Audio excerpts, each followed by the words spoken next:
This is one of Asia's most famous restaurants that hosted the likes of Queen Elizabeth and Tom Cruise.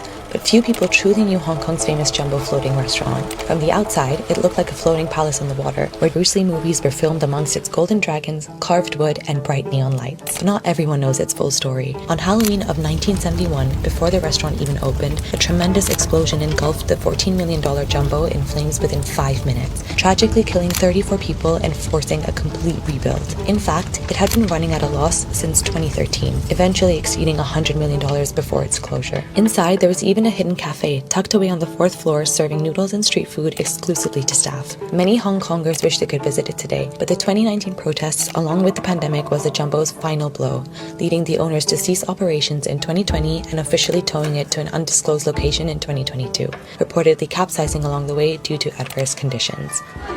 I came to Hong Kong in '78, and I remember very well the floating restaurant was part of the story.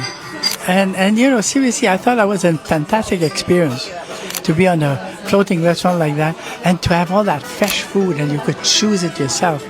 And then at the end of the evening, there was always a sort of masquerade of Chinese dressed and all that people used to take a picture.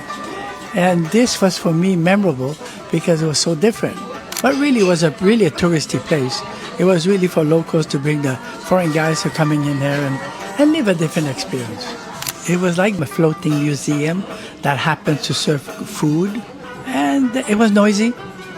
It was music by itself. People were happy and noisy, and it was all a wall of ceramics. I remember very much that wall. And there was always at the very front of the restaurant this little stage where you could sit there and dress as a Chinese emperor or empress.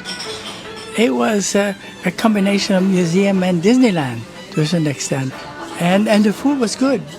So pretty much every year, whenever I had guests coming from overseas, I used to bring them there. And I really, for them, it was a different experience.